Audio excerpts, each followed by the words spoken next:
ഒരു മനുഷ്യൻ, ഒരു ചൂണ്ട, പിന്നെ ജീവിതത്തിനും മരണത്തിനുമിടയിലുള്ള ഒരൊറ്റ നിമിഷം. നമുക്കീ കഥ നോക്കാം. കഥയുടെ തുടക്കം ശാന്തമായ ഒരു പുഴയുടെ കരയിലാണ്. അവിടെ ഒരാൾ പ്രതീക്ഷയോടെ കാത്തിരിപ്പുണ്ട്. ക്ഷമയോടെയാണ് ഇരിപ്പ്. പക്ഷെ ഒന്നും കിട്ടാതെയുള്ള ആ ഇരിപ്പ് പതിയെ ഒരു ഭാരമായി മാറുകയാണ്. 5 ദിവസായി ഒറ്റ മീൻ പോലും കിട്ടിയിട്ടില്ല. അപ്പോഴാണ് അയാൾക്ക് മകളുടെ വാക്കുകൾ ഓർമ്മ വന്നത്.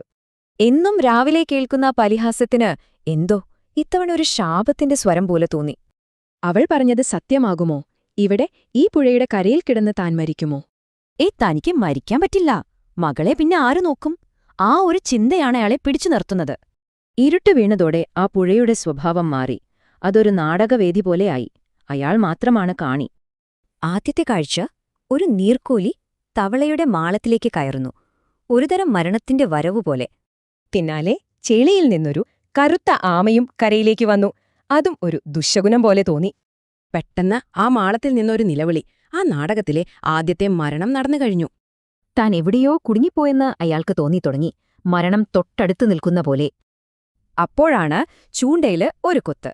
പക്ഷേ അത് ജീവന്റെ സൂചനയാണോ അതോ മരണത്തിന്റെയോ? അയാളുടെ മനസ്സിൽ കണക്കുകൂട്ടലുകൾ തുടങ്ങി. തവള, മീൻ, പിന്നെ താൻ.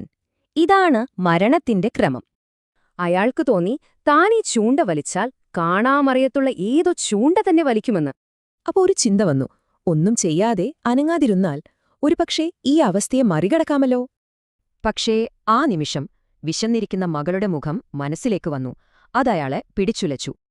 പിന്നെ ഒന്നും നോക്കിയില്ല. അയാൾ എല്ലാ ഭയവും മാറ്റിവെച്ച് ആ ചൂണ്ട ആഞ്ഞു വരിച്ചു. പക്ഷേ സംഭവിച്ചത് നേരെ തിരിച്ചാണ്. അയാളുടെ ഭയമെല്ലാം വെറുതെയായിപ്പോയി എന്ന് പറയാം. മരണത്തിന്റെ ആ സൂചനകളെല്ലാം പെട്ടെന്ന് മാഞ്ഞുപോയി. ചുറ്റുമുള്ള ലോകം വീണ്ടും ശാന്തമായി. ചൂണ്ടയിൽ പിടിച്ചത് മരണമായിരുന്നില്ല, തിളങ്ങുന്ന കണ്ണുകളുള്ള ഒരു വലിയ വരാൽമീനായിരുന്നു. വീട്ടിലേക്കുള്ള വഴിയിൽ അയാൾക്ക് മരണത്തെപ്പറ്റി ഒരു ചിന്തയുമില്ല. ആ ഭയം അവിടെ തീർന്നു. അയാളുടെ മനസ്സിൽ ഒരൊറ്റ ചിന്തയുണ്ടായിരുന്നുള്ളൂ: ഇന്ന് രാത്രി വഴക്ക് കേൾക്കാതെ ഉറങ്ങാമല്ലോ. ഈ കഥ നമ്മളോടും ഒരു ചോദ്യം ചോദിക്കുന്നുണ്ട്. ഒന്നും ചെയ്യാതെ ഇരുന്ന് നമ്മൾ ഏതൊക്കെ ഭയങ്ങളെയാണ് വളർത്തുന്നത്?